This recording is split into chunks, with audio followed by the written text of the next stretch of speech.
Magandang gabi mga ka-AgriLife. So, sa gabi ito ay magpupurga po tayo ng ating mga alagang biik. Siyam na biik po ang narito sa atin ngayon. Kaya ipupurga po natin sila mga ka-AgriLife. Sa gabing ito mga ka-Agri, babahagi ko po sa inyo kung ano po ang dapat nating malaman sa pagpupurga ng ating mga biik o ng ating mga alagang baboy. Sa gabing ito, siyam po na biik ang ating pupurgahin mga ka-AgriLife. At may mga malagang tanong tayong bibigyan pansin para malaman natin ang mga bagay sa pagpupurga ng mga ating mga biik.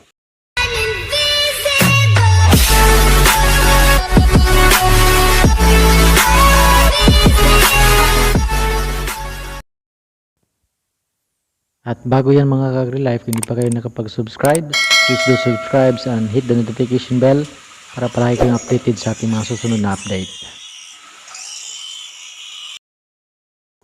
So tanong, kailan ba dapat ipurga ang baboy o ang ating mga biik? So usually sa ginagawa ko mga ka-AgriLife ay matapos kong bilhin yung mga biik, pag may nabili tayong mga biik, ay hindi ko po ipupurga sila agad. Magbibigay pa ako ng pre-starter mula sa pagkuha ko sa kanila sa first day nila sa kulungan. Tapos bibigyan ko sila ng pre-starter for 20 days.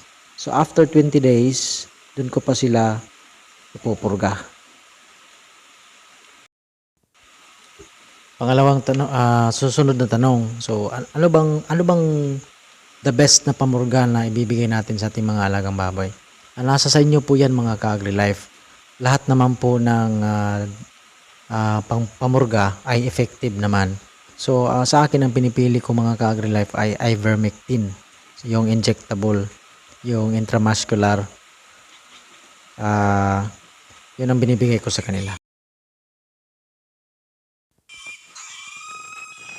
Sunod na tanong mga ka-AgriLife, ano ba ang mas effective?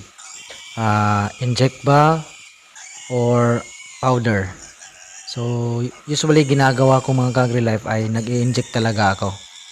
So para sa akin mas sulit po kapag nag-i-inject po tayo. Kapag hindi po tayo marunong mag-inject, tatawag po tayo ng mga technician or mga veterinarian or yung mga technician. Kumuha po tayo mga ka-AgriLife kasi mas maganda po, kasi mas masulit po yung injectable kaysa sa powder po. Hindi ko naman sinasabi na hindi effective yung maging powder, pero kung gusto niyo ng sulit na talagang pumapasok lahat sa yung gusto niyo mamatay lahat yung mga bulati ng ating mga baboy, ay talagang mag-inject po kayo. Yun po ang makakalagaan doon mga ka-AgriLife. Sunod na tanong, ilang ml ba ang dapat nating ibigay sa pagpupurga ng ating mga baboy? Usually binibigay natin na nasa label naman ng ivermectin. Kung ivermectin ang gamitin yung mga ka-AgriLife, pagbigay po kayo ng 1 ml kapag 33 kg na sila. Pero kung maliliit pa sila, time na ipurga na natin sila pero hindi pa umaabot ng mga 30 kg, ay bigyan lang po natin ng mga 0.5 ml na pamurga. Sunod na tanong, ano ba ang mas preferred time sa pagpupurga? Umaga ba? Tanghali ba? Or sa hapon? Sa akin mga ka-AgriLife, ginagawa ko tuwing magpupurga ako ay ginagawa ko sa hapon. Bakit mga ka-AgriLife? Kasi yung kapag sa hapon natin sila ipupurga, kasi sasapit na rin ang gabi. Kasi ang gabi ay rest nila. So hindi sila mai-stress. Pero siguruhin nyo lang mga ka-AgriLife ay pagkatapos nyong magpurga sa kanila, magbigay po kayo ng mga electrolytes kasi baka kahit gabi ay talagang baka ma-stress din sila. Pero kapag gabi, slight lang stress nila kasi gabi matutulog rin sila eh. Kasi pagkatapos magpurga ay talagang dadapa po sila sa ground o sa kulungan. Kaya mas preferred time po natin ay magpurga po tayo sa gabi. At kahit na kahit na malaman natin na hindi naman sila ma-stress kapag gabi, bibigyan pa rin natin ng mga electrolytes kagaya ng Vitamin Pro. Magbigay po kayo ng mga electrolytes na sa ano na rin sa mga Apralite, yun. So, yun ang ibigay natin pagkatapos nating magpurga. Sunod na tanong, ilang ulit ba purgahin yung ating mga alagang biik o mga alagang baboy?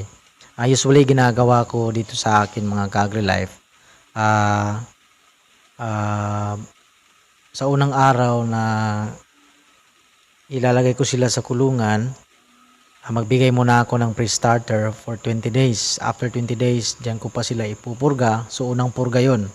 At mag-uumpisa na rin tayo sa starter. Pagkatapos sa starter, mag-uumpisa na rin yung grower. Ipurga na naman natin dyan. At ang ibigay natin dyan ay 1 ml na. Kasi sila po ay nasa 30 kg na dyan. At then, pagkatapos ng grower, mas mabuti hindi na natin sila ipurga. Kung magpurga man tayo, pero sa akin hindi ko na sila pinupurga. Parang dalawang purgahan lang yung ginagawa ko kasi nag-iingat po tayo kasi baka sa withdrawal ano natin kasi may biglang mga buyer may biglang bibili, kaya mag-ingat po tayo mga Agri-Life kapag nagpupurga tayo. Huwag po tayong magpurga kapag malapit na nating ibenta yung baboy kasi ang ano po dyan, ang mangyayari po dyan mga Agri-Life, kapag naibenta natin dun sa mga buyer tapos hindi natin sinasabi sa kanila na nakapurga pa yung baboy, ang mangyayari dyan kapag makatay na nila yung baboy, bumabaho po yung karne. So makaka-apekto po ito, makakasama po ito sa mga consumers, yung mga taong kumakain ng karne ng baboy. Yun po ang dapat nating ingatan mga Agri-Life. Kaya kung mas maganda kapag nasa finisher stage na tayo, wag na po tayo magpurga. Ang pagpurga lang natin, dito sa akin usually pinupurga ko sila after sa pre-starter. Sa tuwing mag-uumpisa na ang starter, ipupurga ko sila dyan. At pagkatapos ng starter, mag-uumpisa na rin yung grower, ipupurga ko na naman sila dyan. Pagkatapos ng grower, sa finisher, hindi na ako magpupurga. Hindi na ako magpupurga. Magbibigay na lang ako ng mga dahon-dahon, yung mga dahon na yung may capacity na magpupurga, kagaya ng mga Madre de Agua. Magpakain na lang po kayo ng mga Madre de Agua. Kung may mga Madre de Agua po kayo sa inyong mga paligid, kung wala, magtanim po kayo dyan kasi magagamit po natin yung mga Madre de Agua mga Agri-Life sa pagpupurga. Gamit din po yan sa pampamurga ng ating yan po ang organic na deworming natin sa ating mga alagang biik. So, yun lang po ang mga mahalagang bagay na dapat nating malaman sa gabing ito mga Agri-Life.